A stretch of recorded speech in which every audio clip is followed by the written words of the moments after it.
Well, a very good evening to you with Sports Night. I'm Damien Best. Well, it's a new year, and the first school out the gates for the 2019 track and field season was Wilkie Cumberbatch Primary. When the points were tallied at the end of the meet at the National Stadium today, Williams House dethroned defending champions King House to secure the title among the junior school. I was there for some of the action in the morning session. Well, the battle lines were drawn from early at the Wilkie Cumberbatch Junior School Sports Day at the National Stadium. First, I thought green is mean, so we're going to win. But then I see Blue House beating us. But we still got the first relay, second relay, and the relay. So Blue House, bye-bye, because green is mean. We're the mean machines. That's off track. Well, the proof is in the pudding. Let's get to some of the action then. Under 11 boys, 100 meters, glorious conditions. Really good start for King House, aka Green. Lane number 1, flying down the track, that's Anubis Trotman. Micah Small coming late for Hurley. That's Yellow House. Who won it? Well, officials had their eagle eye at the finish line. Awarded it to Trotman. Put it in slow motion. And it's over to you guys at home to make the decision.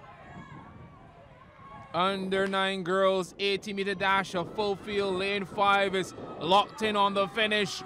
That's Diamond Hines of Hurley. Form was picture perfect. Danica Brathwaite of King House, second. Another Greenhouse athlete, Talia Burke, third.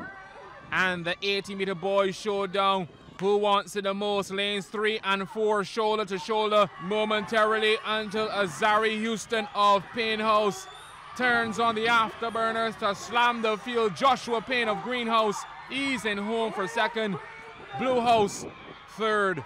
But there were some novelty events in between as well to keep the supporters on the edge of their seats. Under 9 girls, 30-meter school bag race. First step, put on your socks. In the interest of time, let's fast forward, get that bag on your back and head to the finish. And it was Yellow House who won the speed test. I bet every parent wishes this was the scenario on mornings. And finally, not to be left out, the boys, somebody wanted to reach the end before completing the task at hand. Greenhouse trying to be cheeky, but Yellow says, you're gonna need a late pass. What entertainment. Wilkie Cumberbatch enjoying the limelight. Well, the victor at Ludorum was Shari Braithwaite of Williams House with 65 points, while Victor Ludorum was Anubis Trotman, also of Williams House, with 58 points. Well, Barbadian tennis star Darian King has fallen again at the final hurdle before qualifying for a Grand Slam. At around 1 a.m. Barbados time in Melbourne, King lost a seesaw 3-setter to Serbian Viktor Trojski in the final round of the Australian Open qualifier. King lost the first set 6-2, but broke the Serbian in the second set to win 6-3. The third was actually tied at 3 sets apiece. However, King was broken twice as Trojski rattled off 3 straight games to win 6-3 and eliminate King 2-1.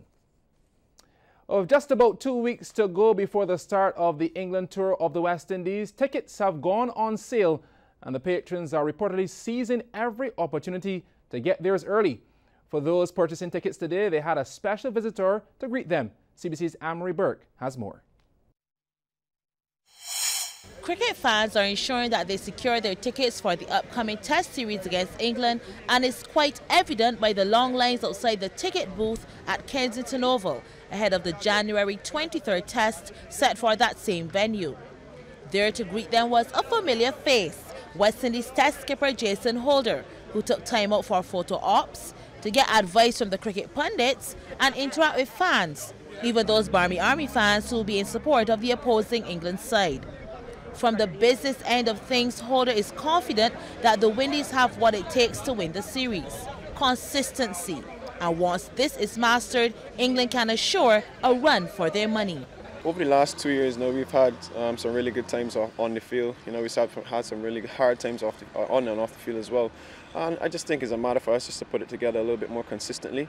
We've shown that we can beat top sides in the world, and we've shown that we can compete against top sides in the world. I just think it's a matter for us to be a lot more consistent, particularly in our batting. We've probably fallen short there a few times, and I think if we can put some runs on the board, I back our bowling attack to bowl out England.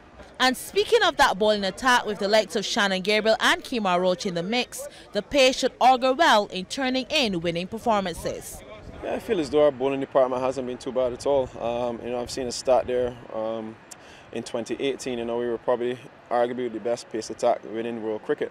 You know, it speaks a lot about the players that we have. You know, obviously Shannon and Kemar have done it day in, day out for us. You know, they're pretty experienced and have been around long enough to set their feet on the test circuit. So it's just a matter for the youngsters coming in to basically feed off of us and hopefully get their feet down and hitting the ground running in terms of test cricket. Holder himself has been sidelined with injury over the past few months, but no fears, he's where he needs to be. Yeah, I felt the rehab went pretty well. I had 4 solid weeks in England doing some rehab.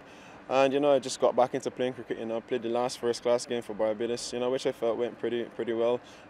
So just a matter for me just to keep growing. Still probably not 100%, but hopefully come the 23rd, I'll be there and thereabouts. The first test bowls off on January 23rd, right here in Barbados at Kensington Oval. Anne-Marie Burke, CBC Sports.